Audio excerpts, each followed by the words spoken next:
कृष्ण महाराज के जितने भी सखा थे सभी मथुरा में आ जाते हैं। आज मेरे गोविंद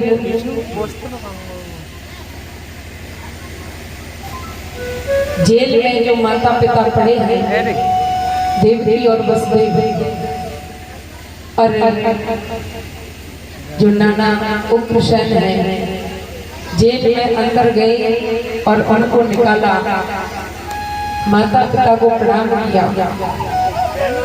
आज देवकी वसुदेव तो ये भूल गए कि ये मेरा बेटा है, वो तो साक्षात भगवान समझने लगे और कहने लगे आप स्वयं भगवान हो, इतना बड़ा काम तो कोई नहीं कर सकता। भगवान कन्हैया कहने लगे अपने माता पिता से कि आप मुझे भगवान क्यों बना रही हो? अरे आपकी ही कृपा से ये सब हुआ है और मैं तो आपका बेटा हूँ और मैं इतना बड़ा हो गया लेकिन मैंने आज तक आपकी सेवा नहीं की। धिक्कार है ऐसे पुत्र के लिए, लेकिन मैं अब आपकी सेवा करना चाहता हूँ। महाराज ऐसे मधुर मधुर जब वचन सुने तो देवकी और वसुदेव दोनों भूल गए। अब तो ममता उमड़ पड़ी। उग्रसेन महाराज के चरणों में प्रणाम किया और कहा नाना जी आप राज्य को संभालो। उग्रसेन कहने लगे नहीं, मैं राज्य को नहीं संभालूंगा, क्योंकि आपने कंस को मार करके और धर्म की स्थापना की है, इसलिए राज्य भी आप ही संभालो। भगवान कन्हैया कहने लगे नाना जी हम अयाति महाराज के श्राप के कारण हम यदुवंशियों में राजा नहीं बन सकते, इसलिए इस राज्य को आप ही संभालो, आपका ही राज्य है। आज महाराज उग्रसेन को राजा बना दिया फिर से। अब तो मथुरा में बड़ा ही आनंद हो रहा है, लेकिन गर्गाचार्य जी महाराज आए और देवकी वसुदेव से कहने लगे जिन माता पिता को धिक्कार है, जो माता पिता लाड़ प्यार में और बच्चों को शिक्षित न करें, आप अपने दोनों बच्चों को बलराम और कृष्ण को गुरुकुल में भेज दो, क्योंकि ज्यादा लाड़ प्यार में बच्चे पढ़ नहीं पाते हैं।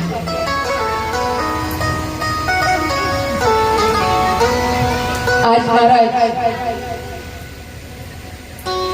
उज्जैन में जाकर के जो संदीपनी जी का आश्रम है वहां पर कृष्ण और बलराम को भेज दिया और महाराज बड़े ही कम समय में और गोविंद ने सारी विद्याओं को प्राप्त कर लिया।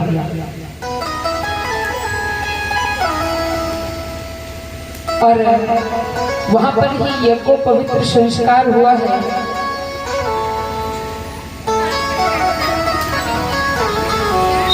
और महाराज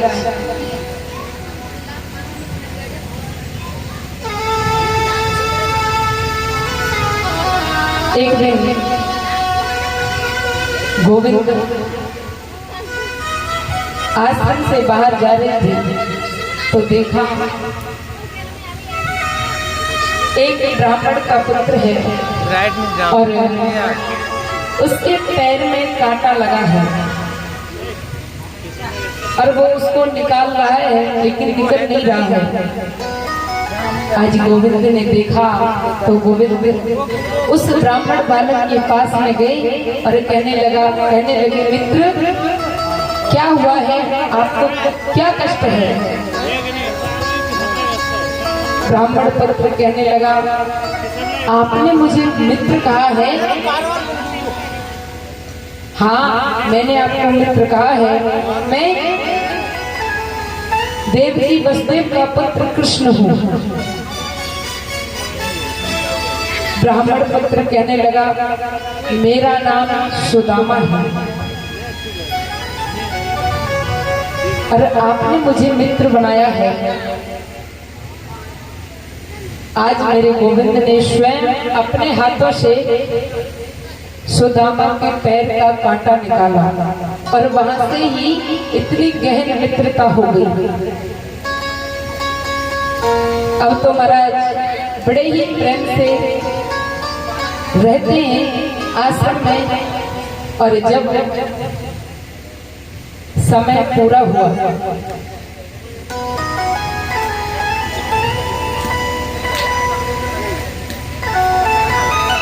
जब शिक्षा को पूरा प्राप्त कर लिया तो महाराज कृष्ण और बलराम दोनों जाने लगे। और गुरुदेव से पूछा, गुरुदेव आपकी कोई इच्छा हो, हम गुरु दक्षिणा में क्या दें आपको? तो संदीप जी ने कहा, बेटा मुझे तो कुछ नहीं चाहिए, मेरी कोई इच्छा नहीं है, लेकिन अगर तुम्हारी गुरु माता की कोई इच्छा हो तो जाकर के जरूर पूछ लो। भगवान कन्हैया अपनी गुरु माता के पास में आए और आकर के गुरु माता से पूछा, माता आपकी कोई इच्छा है? आज हम आश्रम को छोड़ करके अपने घर जा रहे हैं। गुरु माता रोने लगी और कहने लगी, बेटा जो मैं तुमसे मांगूंगी क्या मुझे दोष दे सकते हो आप? भगवान कन्हैया कहने लगी, माता आप जो भी मांगोगे मैं जरूर दूंगा, आप मांगो तो सही। अगर बेटा तुमको देना ही है तो मेरा एक पुत्र था और एक दिन हम दोनों पत्नी अपने बेटे को लेकर के समुद्र में स्नान करने के लिए गए थे।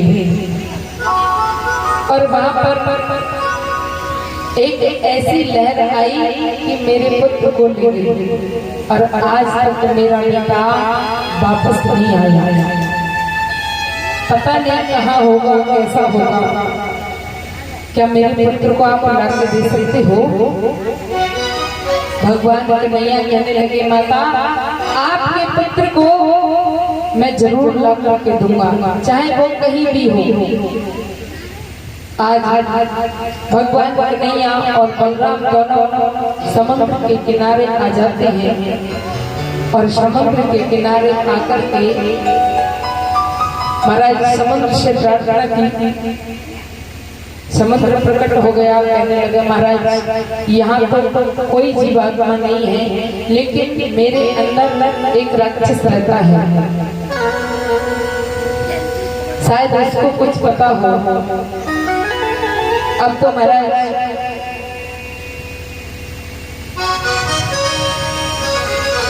समुद्र में अंदर प्रवेश कर जाते हैं। उसमें एक राक्षस रहता था, एक उसमें संत था बहुत बड़ा, पांचजन्य नाम का, और उसमें एक राक्षस रहता था। उस पंच नाम संत में प्रवेश करके और उस राक्षस को वध किया, लेकिन वहां पर भी गुरु माता का पुत्र नहीं मिला। उस संत को लेकर के और महाराज भगवान कन्हैया यमपुरी के लिए चले जाते हैं और यमपुरी में जाकर के आवाज लगाई। यमराज सीधे दरवाजे पर आ गए और प्रणाम किया हाथ जोड़ करके भगवान कन्हैया को, लेकिन अंदर नहीं ले गए। कहा, प्रभु क्या आदेश है? गोविंद कहने लगा, मेरी गुरु माता का पुत्र यहाँ पर आया है। यमराज कहने लगा, देखो महाराज, यहाँ पर जो भी आता है जीवात्मा वो अपने पापों को साथ में लेकर के आता है और उसे हम भुगवा करके फिर भेज देते हैं। जैसा उसका कर्म होता है उसी योनि में भेज देते हैं, लेकिन मैं पता लगा करके आता हूँ, आप यहीं पर खड़े रहे।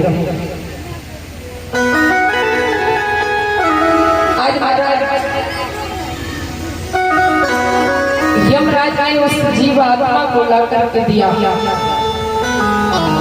लेकिन यमराज कहने लगा महाराज इसके बहुत पाप हैं और ये कर्मों में बना हुआ है, इसलिए आप यहाँ से कैसे ले जा सकते हैं, इसके बिना कर्म निपटाए।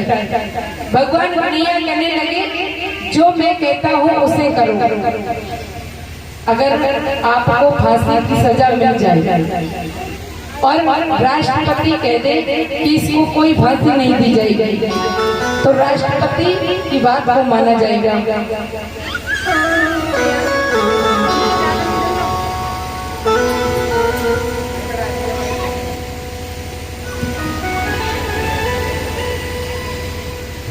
आज महाराज भगवान कन्हैया उस जीवात्मा को लेकर के यमराज के यहाँ से और उसको शरीर देकर के इस पंचभौतिक शरीर को देकर के भगवान कन्हैया ने और अपनी गुरु माता के सामने ला जा करके खड़ा करा दिया। लो माता आपका पुत्र। गुरु माता बड़ी बड़ी शर्त हुई और आज गोविंद को विदा करने लगे। सुदामा जी रोने लगे, मित्र आप जा रहे हो, लेकिन मेरी कभी याद रख लेना। भगवान कन्हैया कहने लगे मित्र मैं सिर्फ शरीर से जा रहा हूँ, लेकिन हमारी मित्रता सदा अमर रहेगी। अगर तुझ पर कोई कष्ट आए कभी तो तू मुझे जरूर याद कर लेना। आज भगवान कन्हैया आश्रम से अपने मथुरा में चले आते हैं। आज महाराज मथुरा में रहने लगे, लेकिन अपने ब्रज की बहुत याद आती है।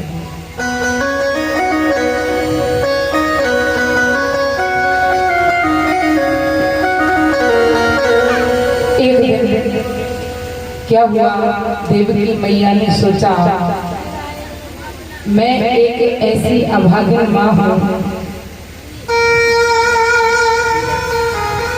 जो मुझे ये भी नहीं पता है कि मेरे लाला को क्या पसंद है क्या पसंद नहीं है। ऐसी कौन सी माँ होगी जिसको ये नहीं पता कि मेरे लाला को क्या पसंद है क्या नहीं पसंद है। मैं ऐसी अभागिन माँ हूँ। लेकिन मैंने सुना है कि यशोदा रानी मेरे कन्हैया को माखन मिश्री खिलाती थी और मेरे लाला को माखन मिश्री बहुत पसंद है। आज देवकी मैया ने थाली में भोजन परोसा और उसी में माखन और मिश्री रख लिया और गोविंद के कमरे में ले जा करके लाला के सामने परोस दिया। लेकिन जैसे ही गोविंद ने देखा कि सीधी नजर उस माखन पर गई और मेरे गोविंद रोने लगे। एक गिलास भी मुंह में नहीं गया और मेरे कन्हैया रोने लगे। देवकी मैया दौड़ी दौड़ी वसुदेव के पास में गई और वसुदेव से कहने लगी देखो आज मैं पहली बार अपने लाला को भोजन लेकर के गई थी, लेकिन पता ही नहीं चला कि लाला क्यों रो रहा है, क्या बात है। उसने एक भी गिलास नहीं खाया, लेकिन वसुदेव कहने लगे देवकी जितने करीब से तुम लाला को जानती हो उतने ही करीब से मैं भी जानता हूँ। मुझे भी कुछ पता नहीं है।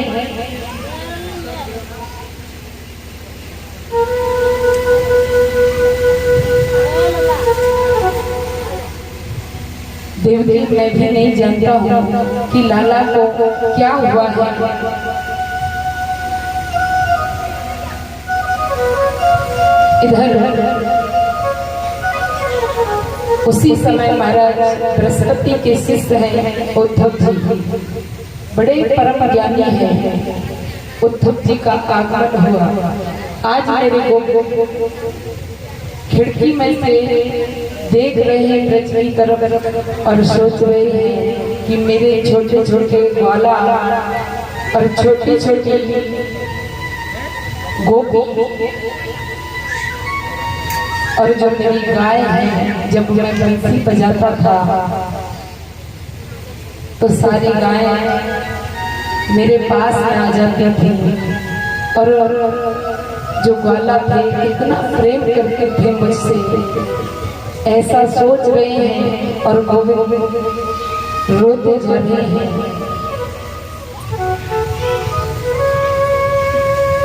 उद्धव जी देवकी मैया के पास में आ गए। देवकी और वसुदेव कहने लगे, उद्धव जी आज पता नहीं लाला को मैं भोजन लेकर के गई थी और जैसे ही उसके सामने थाली को परसा, पता नहीं क्या हुआ उसे, मुझे कुछ पता नहीं रहा है और बहुत देर हो गई है। रोते रोते और लाला बहुत रो रहा है। तुम्हारा मित्र है, तुम जाकर के लाला से पूछो क्या बात है।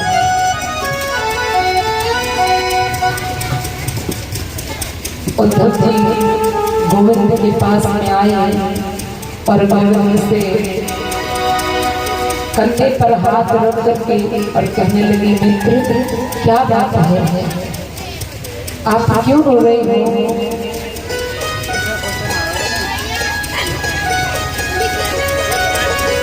गोविंद कहने लगे उद्धव से, उद्धव तुमको नहीं पता है, जब से मैं छोड़ करके आया हूँ तब से मैंने पहली बार मथुरा में आकर के ये माखन के दर्शन किए हैं। मेरी यशोदा मैया मुझे रोज माखन खिलाती थी और थोड़ा भी मैं कम खाता था तो सारे ब्रज के वेदों को बुलाती और सभी वेदों से कहती, आज मेरे लाला ने माखन कम खाया है, क्या बात है मेरे लाला को? मेरी मैया मुझसे बहुत प्रेम करती थी और मैं इतना अभागा हूँ कि मैं अपनी मैया से झूठ बोल के आया हूँ। इतना अभागा हूँ मैं।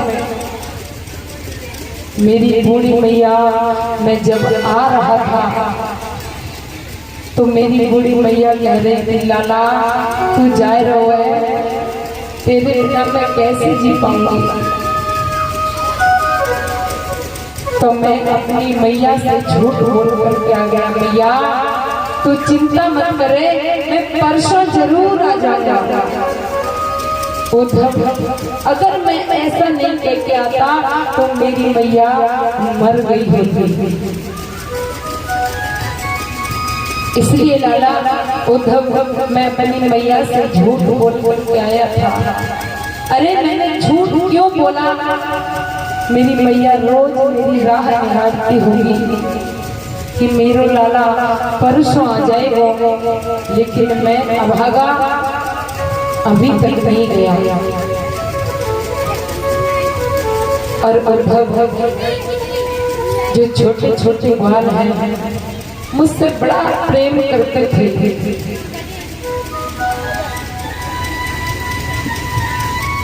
लेकिन मैंने सबसे झूठ बोला कि मैं परसों आ जाऊंगा, लेकिन यहाँ पर मुझे वर्षों बीत गई। अरे मुझे भी जब ही याद आती है जब मेरे सभी ग्वाल मेरी मैया यशोदानंद बाबा मुझे जरूर याद करते हैं, इसलिए मुझे बहुत याद आती है। उद्धव मैं कितना भी चाहूँ कि मैं ब्रज को विसार दूं, लेकिन उद्धव मुझसे ब्रज विसरता नहीं है। उद्धव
आज गोविंद कहने लगे, उद्धव मुझसे ब्रज को विसारा नहीं जाता है। पता नहीं इस महल तुमलों में रहता हूँ, ये मथुरापुरी कंचन की नगरी है, लेकिन उद्धव मुझसे ब्रज विसारा नहीं जाता है। मेरे जो छोटे छोटे ग्वाल बाल हैं मुझसे बड़ा ही प्रेम करते थे और मैंने उनको सबको छोड़ दिया। वो मुझे बहुत याद करते होंगे, इसलिए मुझे याद आती है। और जो गोपी थी बाहर से तो मैया यशोदा से शिकायत करने के लिए आती थी, लेकिन अंदर मन में उनके यही भाव रहता था, हमारा कन्हैया कब हमारे घर में आएगा और कब माखन चुराएगा।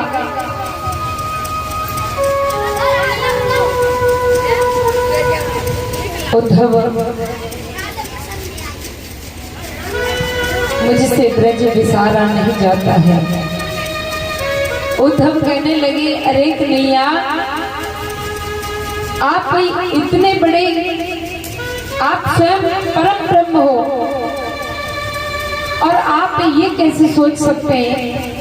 अरे उन गवारों को आप इतना प्रेम देते हैं कि आपसे ब्रज भुलाया नहीं जाता है।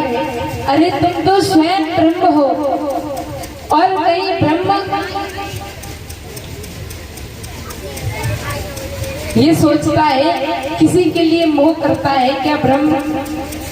उद्धव से कहने लगे, गोविंद मित्र तुम नहीं जानते हो प्रेम की भाषा को,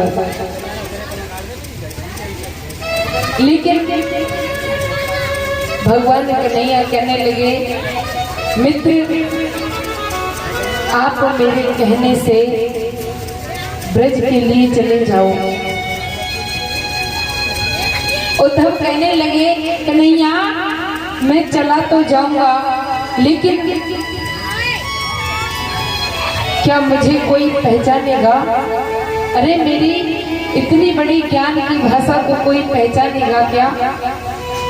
तुम्हारे जो ग्वाल वाले हैं वो गंवार हैं और मैं पढ़ा लिखा हूँ, मेरी वेदांत की भाषा को क्या वो समझ पाएंगे? भगवान कन्हैया मन ही मन में सोचने लगे, एक बार जाकर तो देख लो। गोविंद कहने लगे, मित्र आप चले जाओ। उद्धव कहने लगे, मित्र चला तो जाऊंगा, लेकिन मैं 1-2 घंटे के लिए जा सकता हूँ और जाकर के उनको समझा बुझा करके तुरंत वापस शाम तक लौट करके आ जाऊंगा। गोविंद कहने लगे, जाओ तो सही, ये तो सब बाद में देखा जाएगा। जैसे ही रथ को तैयार किया उद्धव ने, गोविंद ने अपने मुकुट को उतार करके उद्धव को लगा दिया और कहने लगे, मित्र आप मेरे इस मुकुट को लगा करके जाओ, नहीं तो मेरे जो मित्र हैं आपको कोई नहीं पहचानेगा। मेरे सिवा वो किसी को नहीं पहचानते हैं। और अपनी काली कमली को उतार करके दे दिया, इससे कि वो ये समझे कि मैं आपका मित्र हूँ।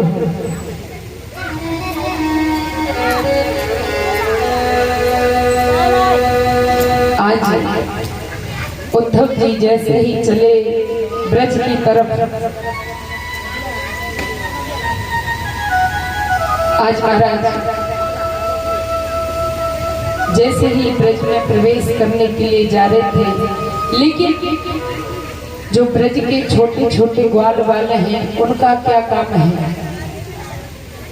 महाराज सुबह से ही निकलते हैं और जो मथुरा के लिए रास्ता गया है उस रास्ते पर आकर के बैठ जाते हैं जो छोटे छोटे ग्वाला हैं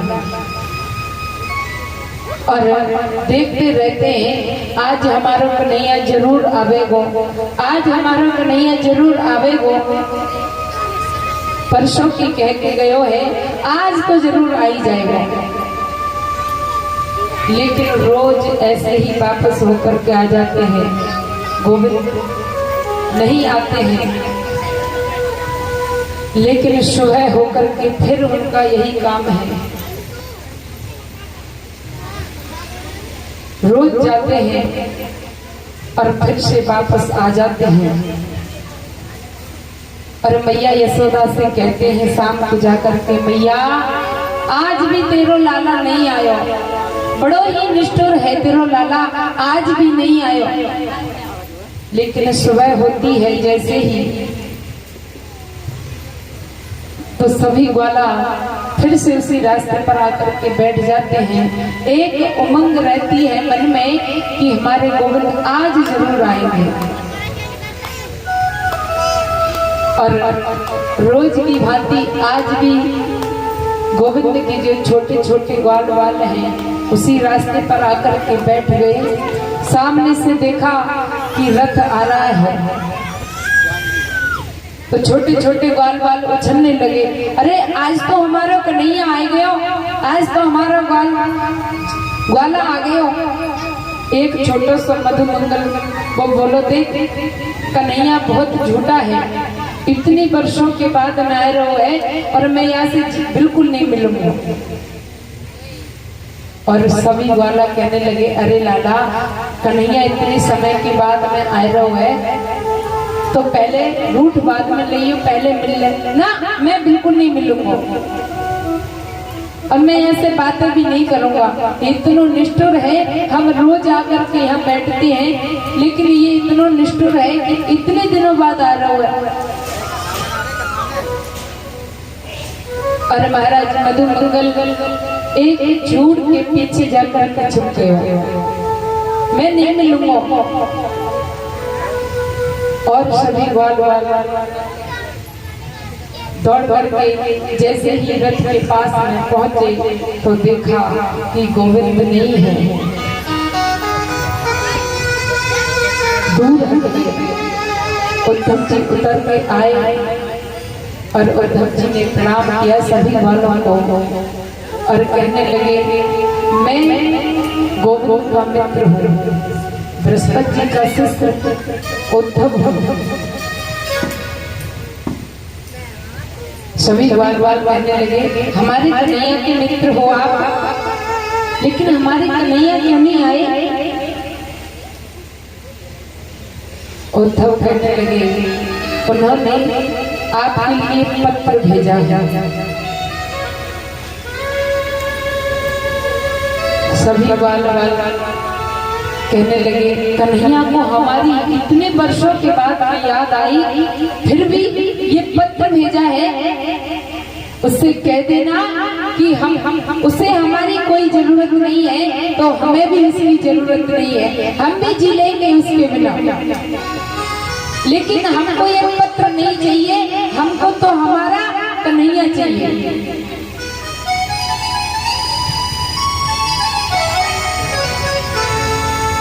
और जो मधुमंगल छिपाता दौड़ करके आ गया, अरे बाद में ढूंढ लूंगा, मेरा कन्हैया इतने वर्षों के बाद में आया है, अपने कन्हैया से जरूर मिलूंगा। देखा सामने उद्धव जी है, अरे मित्र, हमारा मित्र नहीं आया। उद्धव जी कहने लगे, आपके मित्र नहीं आए, लेकिन ये पत्र भेजा है, अरे मैया यशोदा का घर का पता बता दो।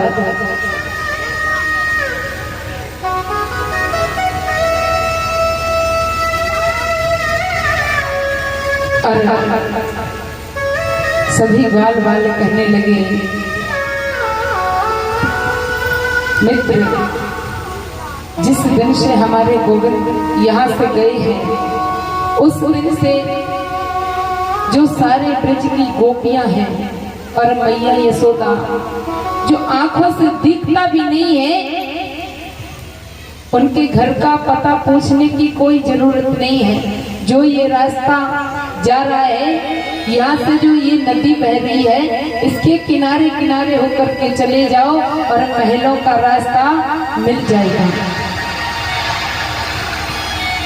और उद्धव सुनो, ये कोई नदी नहीं है, ये जो आंसू है, जो सारी गोपियां और मैया यशोदानंद बाबा रोते रोते, और ये रोते रोते नदी की धार बन गई है गोविंद की याद में। और उनको याद आई तो एक पत्र के द्वारा हमारी खबर ली है।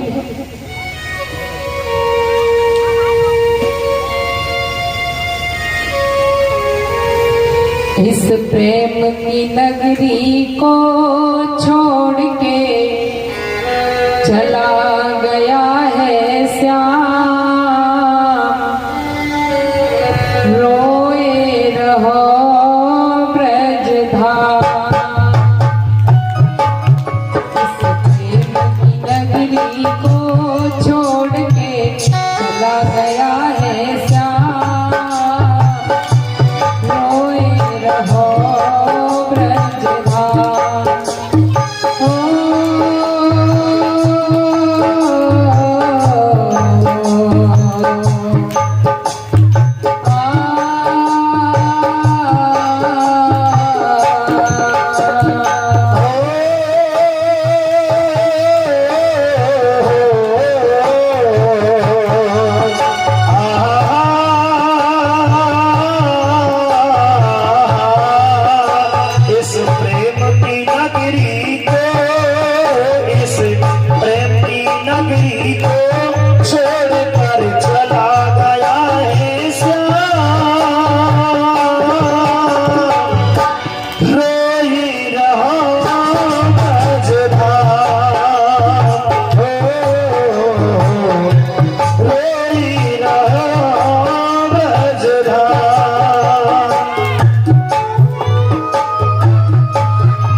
खुश है वो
गोविंद निभाई है, कैसी ये प्रीति भला मेरे श्याम निभाई है।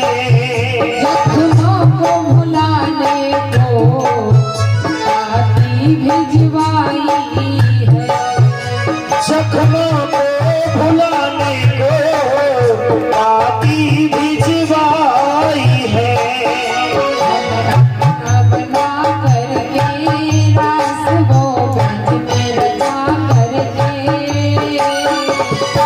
भूल गए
दुआ है ये ब्रजवासिन की, कह देना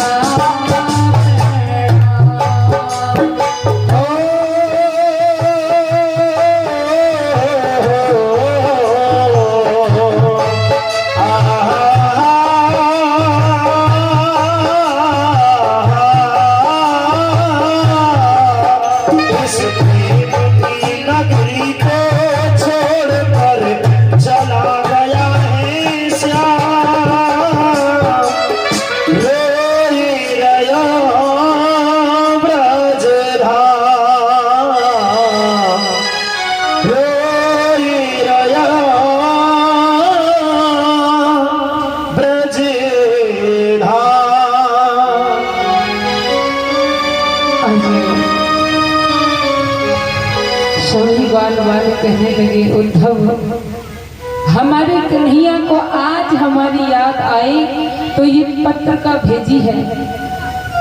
हमको इस पत्र से कोई काम नहीं है, क्योंकि हम कोई पढ़े लिखे नहीं हैं, हम गंवार हैं। और उस कन्हैया को क्या पता है कि हमारा ही वो सहारा था, उसके बिना हम कैसे जी रहे हैं ये तो हमको पता है। और उद्धव, आप मैया यशोदा के घर जाना चाहते हैं तो इस नदी के किनारे किनारे होकर के चले जाओ।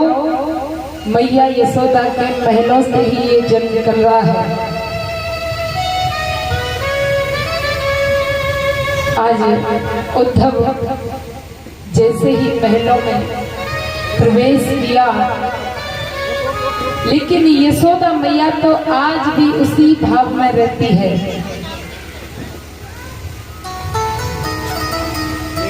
यशोदा मैया मन ही मन में चिंतन कर रही है और ताजा ताजा माखन निकाल रही है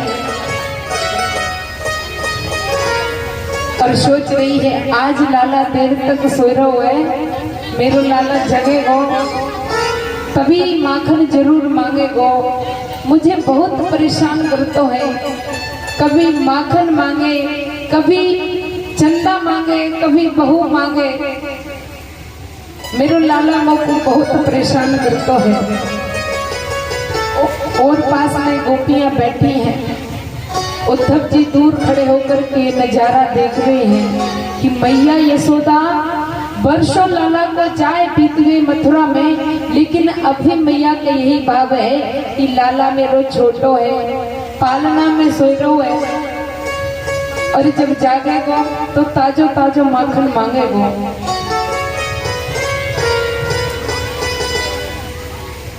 आज उद्धव जी पास जाकर के मैया को प्रणाम किया। मैया, मैं तुमको प्रणाम करता हूँ, मैं उद्धव हूँ, मथुरा से आया हूँ। मैया तो उसी भाव में थी, भाव समाधि में। अरे जोर से मत चिल्ला, मेरो लाला अभी सोयो है और जग जाएगो, फिर मुझे बहुत परेशान करेगो। कभी माखन मांगे, कभी लाला मेरो चंदा मांगे, कभी बहू मांगे। अरे थोड़ा नीचे स्वर में बोल। उद्धव जी अपनी ज्ञान की जो उच्च श्रेणी थी थोड़ा नीचे आए और सोचने लगे, उद्धव हे भगवान, मैं तो इतना बड़ा ज्ञानी समझ रहा था अपने आप को कि ब्रह्म ही सब कुछ है, लेकिन मैया यशोदा तो आज भी उसी भाव में रहती है कि लाला अभी मेरो पालना में जोरो है। उद्धव कहने लगे, मैया अपने लाला के दर्शन कराए दे, कहाँ पर सो रहो है? अच्छा तू दर्शन करेगो मेरे लाला के, चल देख पालने में सोए रहो है। और मैया यशोदा आंखों से कम दिखाई देता है। उद्धव की बाजू को पकड़ा और कहने लगी, देख मेरो लाला इसमें पालने में सोए रहो है, जैसे ही पालने के पास में गई, यशोदा मैया की भाव समाधि खुली तो मरा धड़ाम से दीना नीचे गिर गई और रोने लगी। हे भगवान, मैं आज भी यही सोचती हूँ कि मेरो लाला पालने में सोई रहो है, मेरो लाला यही है। और मेरो लाला तो वर्षों बीत नहीं जाए हुए, लेकिन मैं कितनी पागल हो गई हूँ, मुझे इतना भी पता नहीं है कि मेरो लाला चलो गयो।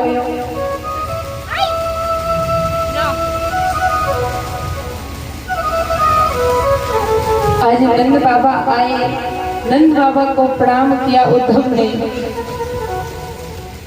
और यशोदा मैया ने उद्धव को भोजन प्रसादी कराई और रात भर यही चर्चा होती रही।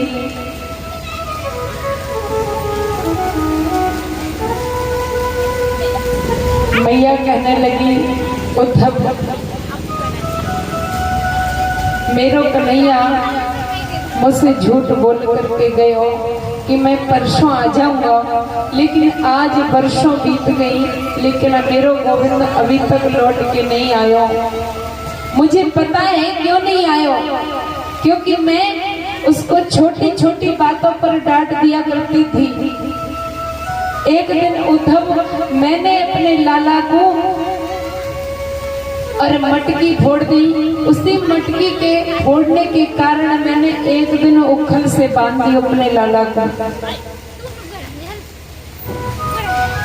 इसलिए मेरो लाला रूठ करके चलो गयो है और आज तक वापस नहीं आयो।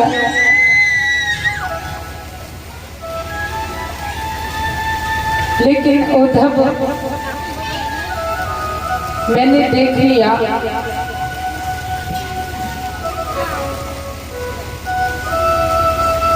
एक बात तो मेरे लाला से जाके कह दियो कि मैं उसकी बूढ़ी मैया बहुत याद करती हूँ, और मैंने सुना है आजकल कन्हैया राजा बन गयो है।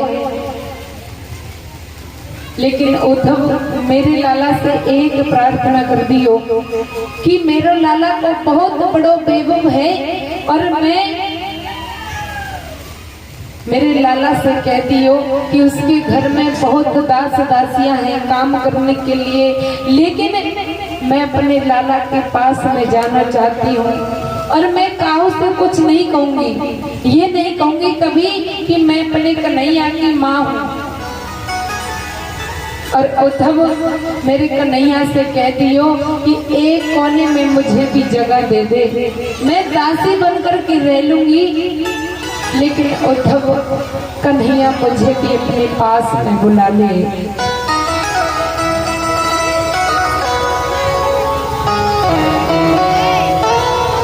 उद्धव रोने लगे, मैया तुमको नहीं पता है, तुम तो ये सोच रही हो कि मैं ही याद करती हूँ, कन्हैया भी तुमको बहुत याद करता है, उसने ही मुझे भेजा है, और ये पत्र दिया है। भैया,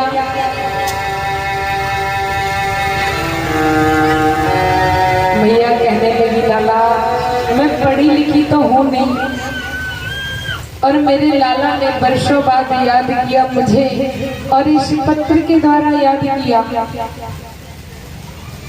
लेकिन मैं इतना जानती हूँ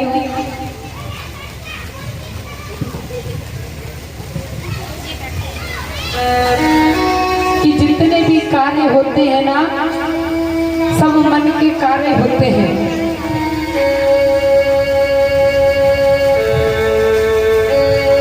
सब कार्य अजमाए सुनियो तो मैंने, सब कार्य अजमाए सुनियो तो मैंने,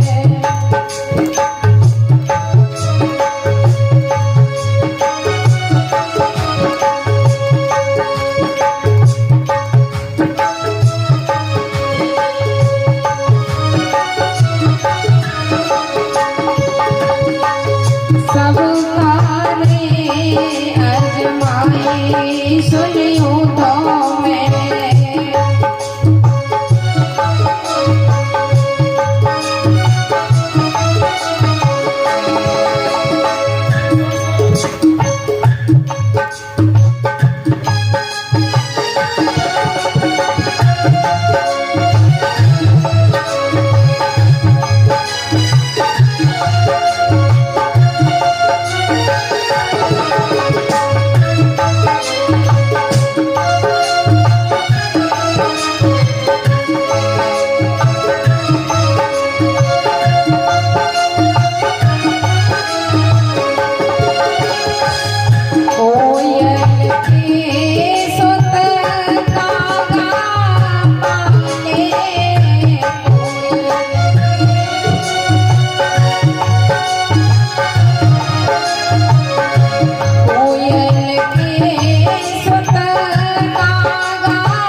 सुबोधो मेरे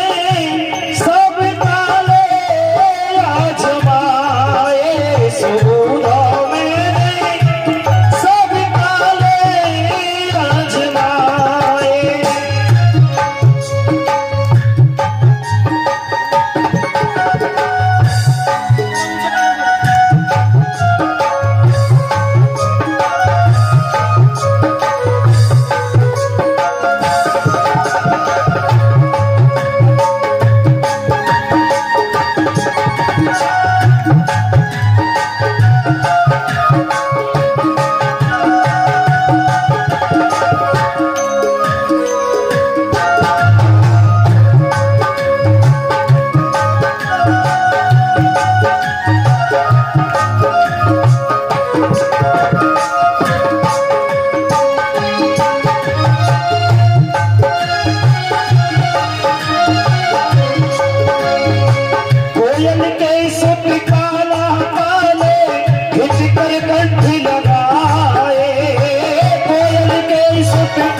मैया यशोदा कहने लगी, उद्धव,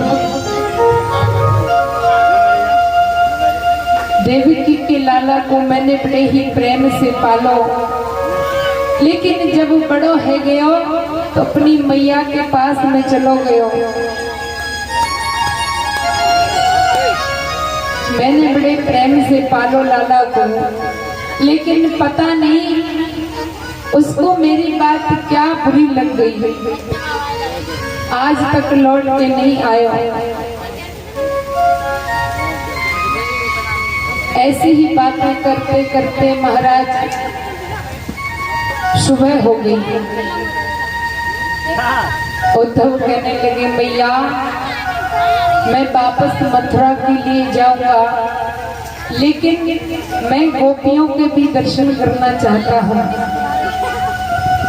और राधा रानी के भी दर्शन करना चाहता हूँ। आज उद्धव यमुना के किनारे आ जाते हैं और राधा रानी के पास में, राधा रानी बीच में बैठी है और हजारों गोपियों की भीड़ महाराज राधा रानी को घेरे बैठी है और आपस में चर्चा कर रही है गोविंद की। एक गोपी कहने लगी, बहन आज मैंने एक बहुत अच्छा सपना देखो। दूसरी कहने लगी, कौन सा सपना देखो तैने?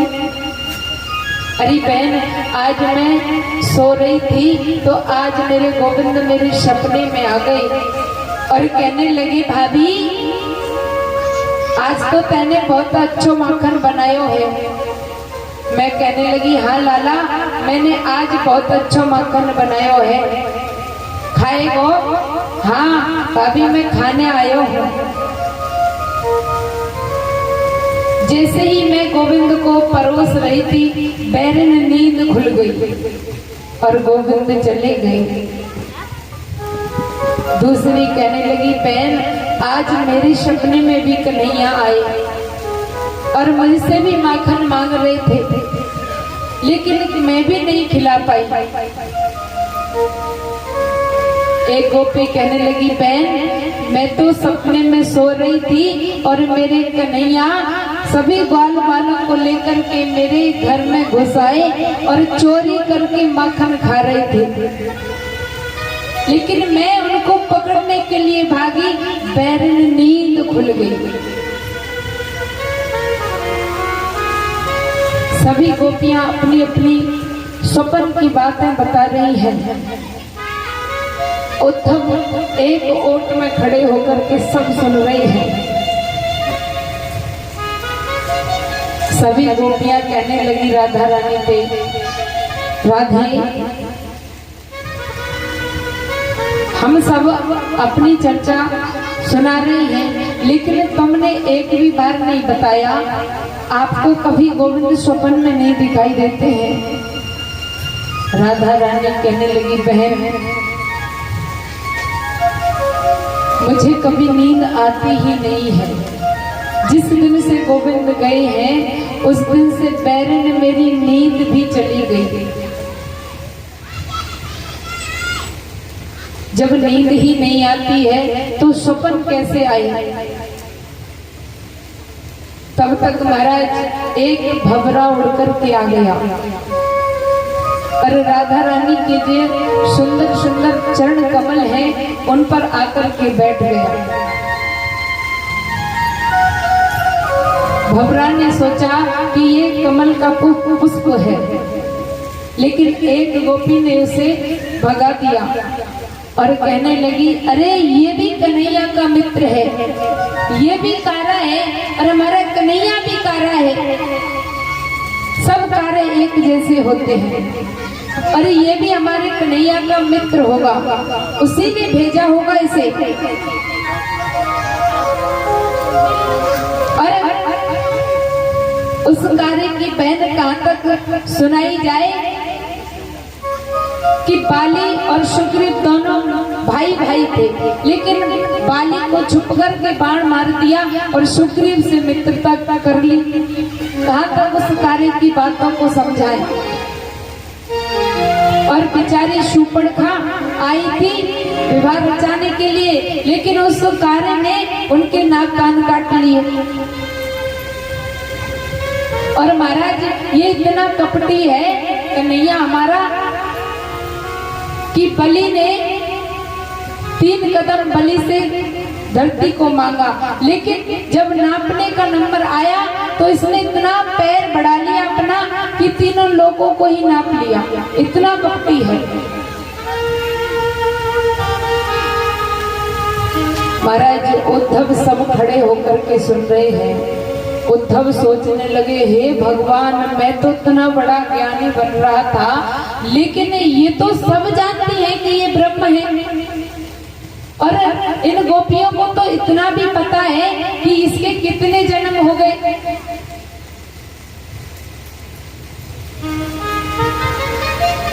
और वो भमरा उड़ गया। तो एक गोपी बोली, अरे बहन, इसको बुरा लग गया, देख तूने इतना उल्टा सीधा बोल दिया इससे, ये चला गया और कहीं जाकर के कन्हैया से कह दिया तो हमारे गोविंद को कितना बुरा लगेगा। गोपियां कहने लगी, अरे भवरा, देख भैया, हम तो उससे हाथ जोड़कर के माफी मांगती हैं, हमारे गोविंद से कुछ मत कहियो। ये तो हमारे अंदर इतनी करुणा, ऐसा लग रहा था कि किसी से जाकर के, गोविंद से जाकर के अपने मन की बातें कहें। इतना अंदर से गुस्सा उठ रहा था हमारा, तो आकर के तुझसे बोल दिया। तू मेरे हमारे कन्हैया का मित्र है, जाकर के इससे कुछ मत कहना। महाराज उद्धव सामने आ जाते हैं, राधा रानी की चरणों में प्रणाम किया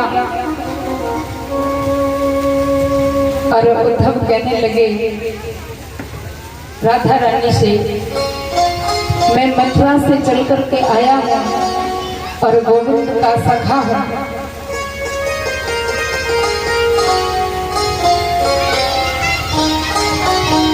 और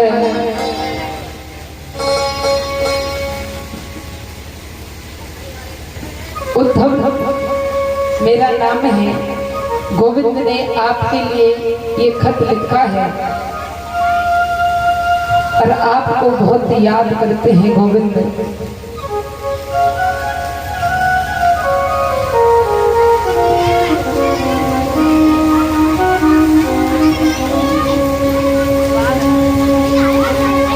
गोपियां कहने लगी, गोविंद हमको याद करते हैं। अरे जिस दिन से गोविंद गए हैं आज तक उन्होंने हमारी खबर नहीं ली और हमको याद करते हैं।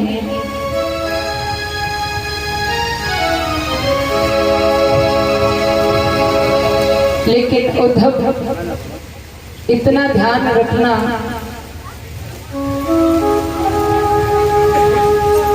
गोविंद हमको याद करें या ना करें, लेकिन हम उनके बगैर जी लेंगे।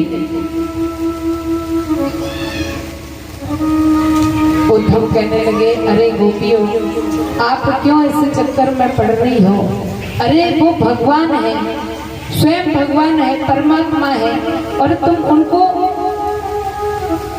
अपना सखा मानती हो। सभी गोपियां कहने लगी, वो ब्रह्म है, हम नहीं मानती हैं वो तुम्हारा ब्रह्म होगा अपने घर का, लेकिन हम नहीं मानती हैं। अगर वो ब्रह्म होता, उद्धव कहने लगे, वो ब्रह्म है, बिना पैरों के चलता है, बिना कानों के सुनता है।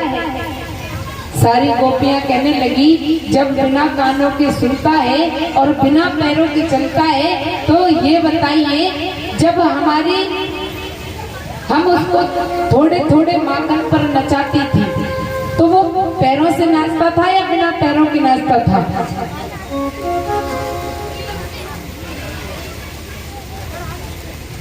उद्धव, तुम्हारा ब्रह्म तुम्हारे लिए होगा, लेकिन हमारे लिए तो हमारा ब्रज का एक छोटा सा लाला है। उद्धव कहने लगे, महाराज उद्धव को आज गोपियों के साथ में गोविंद की चर्चा करते करते 6 महीने बीत गए। कहा तो 2 घंटे के लिए आए थे, आज 6 महीने बीतने के लिए जा रहे हैं। आज जितना भी ज्ञान था उद्धव का, सब ज्ञान की गोदड़ी बन गई। पर गोपियां कहने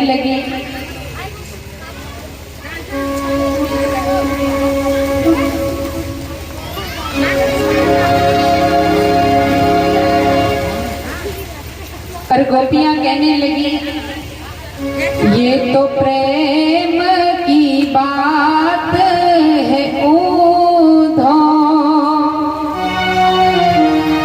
ये तो प्रेम की बात है उद्धव,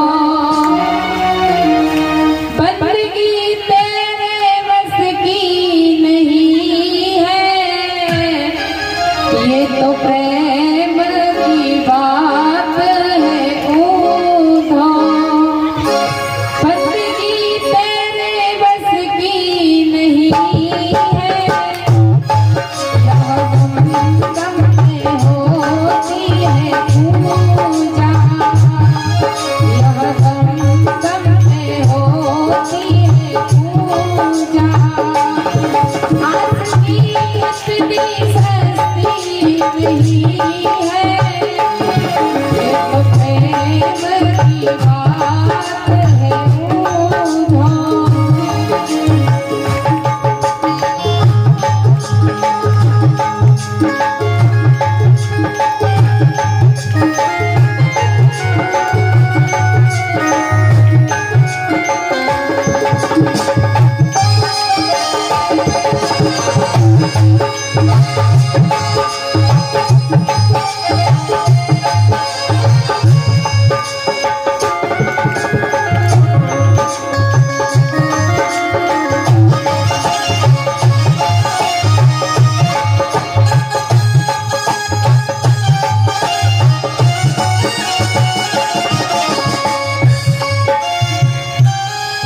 गोपियां कहने लगी, उद्धव तुम कहते हो ये ब्रह्म है और बिना हाथ पैरों के सब काम करता है, बिना कानों को सुनता है, लेकिन उद्धव ये ब्रज है ना, उसको ब्रह्म नहीं मानता है।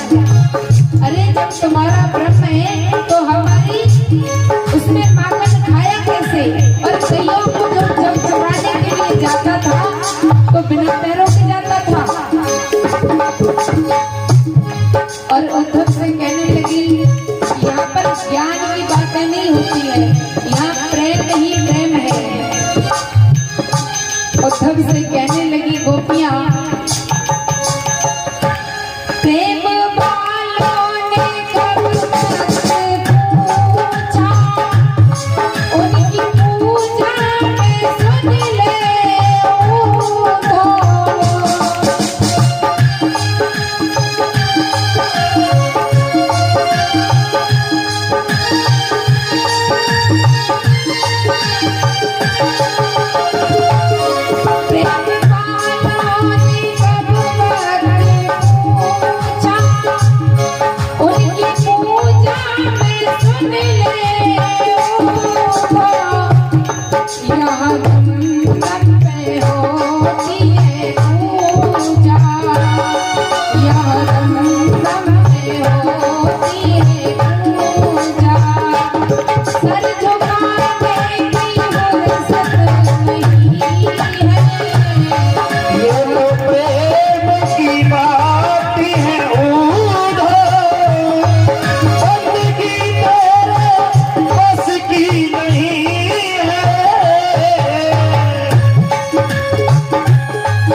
मस्ती वो हकीकत में मस्ती नहीं है, ये तो बात है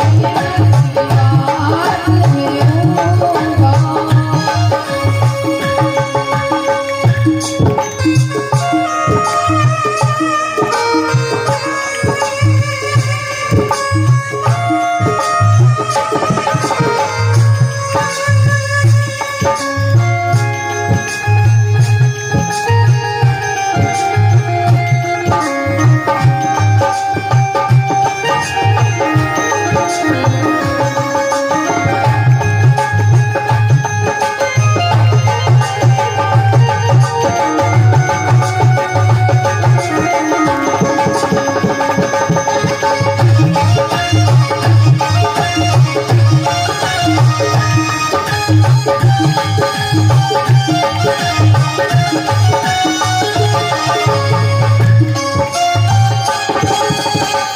और गोपियां कहने लगी, उद्धव तुम कहते हो कि उस ब्रह्म में मन लगाओ, अरे जहाँ पर ही उस गोविंद का ही हम हमेशा चिंतन करती रहती हैं, क्या हम मथुरा में जाकर के और गोविंद से मिलकर नहीं आ सकती हैं? परीक्षित महाराज, मथुरा में और गोकुल में कितना अंतर है? वृंदावन में ज्यादा अंतर नहीं है। अगर पैदल भी जाओ तो 2-4 चक्कर लग जाएंगे, लेकिन गोपियां क्यों नहीं जाती हैं? गोपियां हमेशा उस गोविंद का चिंतन करती रहती है, और कैसे भी चिंतन हो। और गोपियां कहने लगी, उद्धव तुम कहते हो कि उस गोविंद से हम दूर रहती हैं, लेकिन हम कभी उससे दूर नहीं रहती हैं। और अगर हम जाकर के मथुरा मिल भी आए, लेकिन क्यों नहीं मिलती हैं? जिस चीज में हमारे गोविंद को सुख मिलता है, अगर हमारे मिलने से ना हमारे गोविंद को सुख मिलता है, तो हम कभी भी उस गोविंद से नहीं मिलेंगे। और हमको हमेशा उसका चिंतन करती रहती है। और कहने लगी गोपियां, जिनकी नजरों में है श्याम प्यारे, वो तो रहते जग से ही न्यारे।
बोलिए वृंदावन बिहारी लाल की जय, बोलिए राधा रमण सरकार की। आज गोपियां कहने लगी, उद्धव अगर हम चाहें तो अपने कन्हैया से कितनी बार मिलकर के वापस आ जाएंगे, लेकिन नहीं, क्यों नहीं जाती है? हम इसलिए नहीं जाती हैं कि हमारे कन्हैया कैसे भी सुखी रहे, चाहे हमको दुख कितना भी हो, लेकिन हमारे कन्हैया सुखी रहना चाहिए।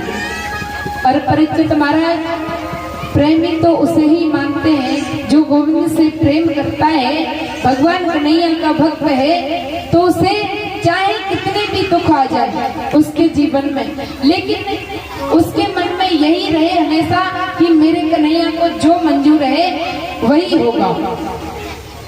अगर हमारे कन्हैया हमारे दुख को देख करके खुश हैं तो हम पूरे जीवन दुखी रह लेंगे, लेकिन हमारा कन्हैया सुखी रहना चाहिए।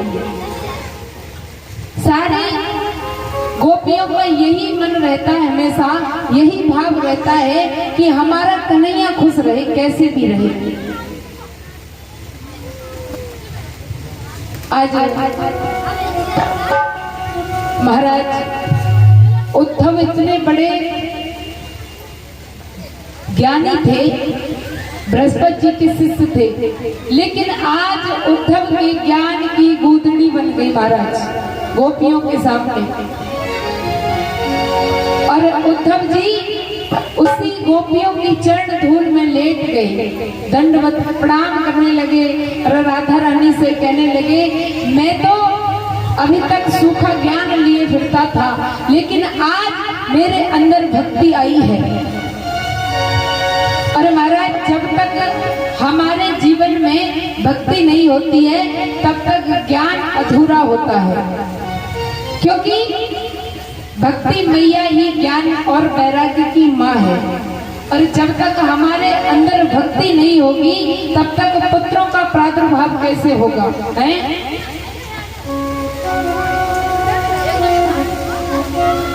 आज उद्धव जी गोपियों को दंडवत प्रणाम करके और महाराज जी 6 महीने के बाद में मथुरा को वापस आए।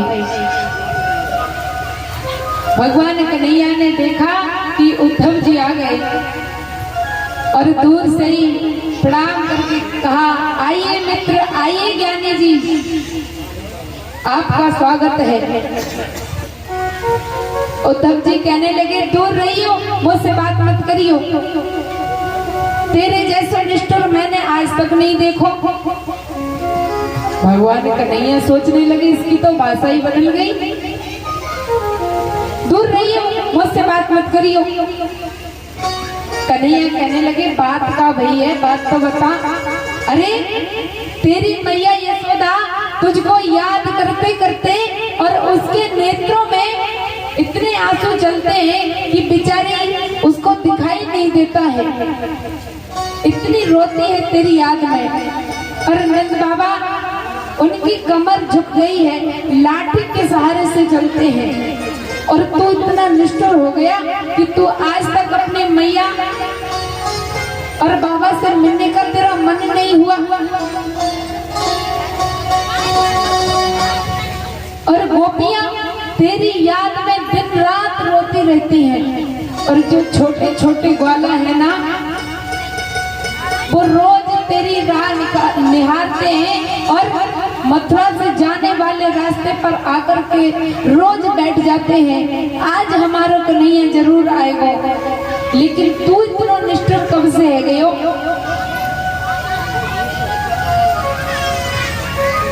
आज मेरे गोविंद तो नेत्र सजल हो गए।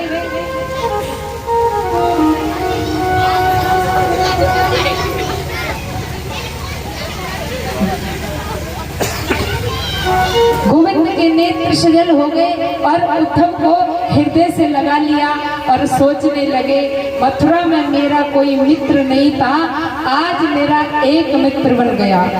बोलिए वृंदावन बिहारी लाल की जय। अपनी वाणी को यही विराम, आगे की कथा परम पूजनीय गुरुदेव भगवान के मुखारविंद से श्रवण करेंगे। आइए गोविंद की जड़ों में चलते हैं।